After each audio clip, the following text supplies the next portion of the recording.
संभाजी राजे कधी परिपक्व झाले मला माहिती नाही. पण संजय मंडलिकांना परिपक्वता शिकवून एवढे काही मोठे झालेले ते नाहीत. कागलमध्ये कागल आणि मुरगुड दोन्ही ठिकाणी सकाळपासून चुरशीनं मतदान होतंय असं चित्र आहे. काय नेमकं सांगा. कागल आणि मुरगुड नगरपालिकेच्या निवडणुकीच्या निमित्तानं शिवसेनेनं दोन्ही ठिकाणी पॅनल उभा केलेला आहे. कागलला धनुष्यबाण निश्चितपणाने निवडून येणार या पद्धतीची सुप्त लाट आहे आणि म्हणून कागलमध्ये उत्स्फूर्तपणानं मतदान होतंय. इथं कुठं दबाव तंत्र होणे या पद्धतीची दक्षता कागल तालुक्यातले सर्व कार्यकर्ते घेत आहेत, प्रशासनही घेत आहे. अशा परिस्थितीमध्ये मी ऐकले की काल कागलला दुसऱ्या सत्ताधारी मंडळीने शपथेचा कार्यक्रम केला. खरं म्हटलं तर त्यांनी एवढं काम केले, लोकांच्यावर विश्वास आहे, तर लोकांची शपथ घ्यायची गरज नव्हती. पण अशा परिस्थितीमध्ये त्यांना कळून चुकलंय की आता कागलमध्ये लोक कशा पद्धतीने मतदान करणार आहेत, दबाव झुगारून टाकणार आहेत. आणि कागल आणि मुरगुड दोन्ही ठिकाणी सुद्धा धनुष्यबाण निवडून येणार ठाम विश्वास मला आहे.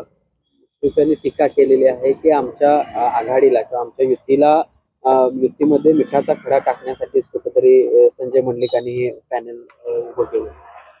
युतीचा खडाचा संबंध नाही. त्यांची जी मैत्री आहे ती त्यांना लखलाभाव असावी, कारण त्यांच्या मैत्रीच्या आड मी काय येणार नाही. पण युतीमध्ये शिवसेना हा घटक आहे. माझ्यावर त्यांनी चर्चा केली असती तर त्यामध्ये जायचं का नाही आम्ही ठरवलं असतं. पण आम्हाला वगळून त्यांची घेण्याची भूमिका त्याने घेतली.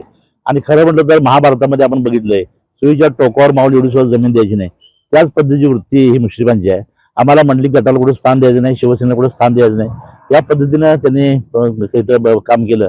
आणि म्हणून आमचा स्वाभिमान कार्यकर्त्यांचा जागा झाला म्हणून आम्ही या निवडणुका लढवतो. तर 10 वर्ष त्यांनी एकमेकाच्या विरोधात संघर्ष म्हणजे टोकाचा संघर्ष केला. आता अशा पद्धतीनं लोक त्यांना स्वीकारतील असं वाटतं का? त्यांचं म्हणणं मला त्यांच्याबद्दल फारसं बोलायचं नाही, कारण मला वाटतं याचं उत्तर उद्या निवडणुकीच्या निकालानंतर मिळणार आहे. आणि आता प्रत्येक मतदाराकडे जाऊन कार्यकर्त्याकडे जाऊन त्यांना हातापाय पडायला लागतात, शपथा घ्यायला लागतात.